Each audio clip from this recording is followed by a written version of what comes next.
Some people believe comic books to not be a form of literature. But let's look at the meaning of literature. A. The body of written works of a language, period, or culture. B. Imaginative or creative writing, especially of recognized artistic value. C. The art or occupation of a literary writer. As you can see from these definitions, most written works can be considered literature.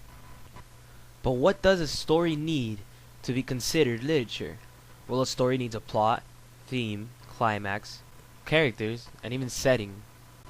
Comic books consist of all these characteristics and more, such as a visual representation to go along with the text. The images allow for the story to be told in its intended way, and even guides the reader in its narrative. Comics have come a long way from being read only by the socially awkward to the point where it is adapted into all types of media, such as movies, video games, and even music itself. Comics are considered works of literature because they shed insight into the human condition. Character development plays a key role in the narrative. It allows its reader to sympathize with the protagonist. Comics have a tendency to bring to light the character's weakness, such as vices, imperfections, and flaws, causing him or her to appear more human to the audience, and causing the reader to identify with them. Many of today's iconic characters are in fact from comic books, because many people in today's society can relate to them. For example, Spider-Man, created by Stan Lee and Jack Kirby, is considered one of the greatest characters ever created of all time. Why is Spider-Man so loved in the comic world and in the modern society?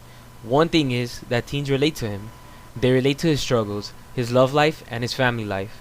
Spider-Man has a wonderful theme of, with great power comes great responsibility. It's a theme that Spider-Man has to live with over and over again. A man blessed with a gift that tends to be a curse for his personal life. He's a hero who sometimes wish he wasn't the hero. Spider-Man follows what is considered the hero's journey, as do other comic book heroes. The hero's journey is a pattern of narrative identified by the American scholar Joseph Campbell that appears in drama, storytelling, myth, religious ritual, and psychological development.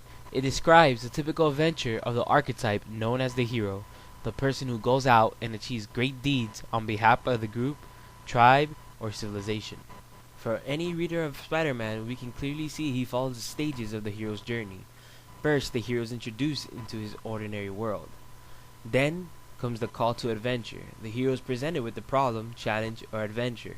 In this case, Spider-Man is presented with his superpowers. The hero is reluctant at first to listen to his call, which is considered the refusal of the call.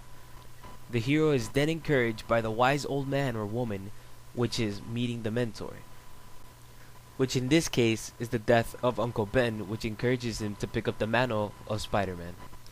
As we can see, many elements from comic books are derived from aspects of life, including tragedies. A tragedy is considered a drama or literary work in which the main character is brought to ruin or suffers extreme sorrow, especially as a consequence of a tragic flaw, moral weakness, or inability to cope with the unfavorable circumstances. One famous example of such an iconic hero that goes through a tragedy is Batman. Batman was created by Bob Kane. Now, Batman is considered one of the most iconic characters of history as well. Why is Batman so iconic? Because Batman is his tortured soul. Here's a man who saw his parents getting killed in front of him. The effect leaves him psychologically complex, and we get to explore the struggle of his duality. Here you have Bruce Wayne, the playboy, the rich man, and Batman, the Dark Knight. The Batman comics set a darker tone for the story, bringing about more about the complexity of living a dual life. In the case of Batman, he sacrifices his personal life to be the hero that Gotham needs. The Batman comics show a much deeper and complex psychological point of view of the character. It helps us distinguish between the fine line between right and wrong, and enable us to determine that the right way isn't always the easy way. In the case of Batman, he has to sacrifice so much to protect the city that he loves and believes has the right to be a good place. Comics and graphic novels address a range of societal issues and allow us to showcase what is happening in the world today. Some comic books act only as plot devices, some as social commentary, and others try to make us think. The culture of comic books is two-sided and involves both human interaction and the experience of the book itself. This duality of human interaction and textual experience proves to be even more important as society moves forward. As the artwork found within comic books increasingly imitates or discusses real-world events, and real-world events seem more similar to the events in comic books, one is led to assume that the culture within the comic books would influence and be influenced by real-world culture, and therefore the two would seem similar. With this in mind, it shows that the audience of comic books may be learning or reinforcing what they currently know about their culture through the art of comic books. An example of a character based on such cultural influence would be the notorious Captain America. Captain America was created in the 1940s by Joe Simon and Jack Kirby.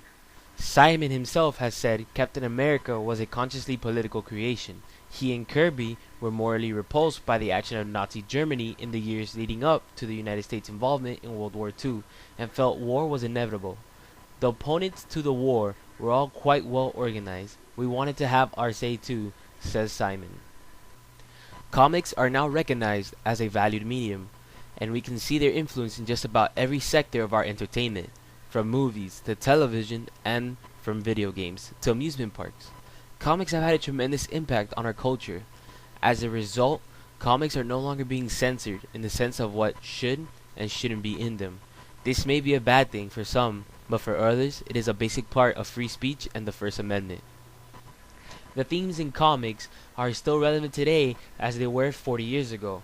The universal themes abound in comics, from the obvious struggle between good versus evil to the more abstract power politics in Alan Moore's Watchmen. The superhero is the outward expression of the inward desire to be something greater than what we are.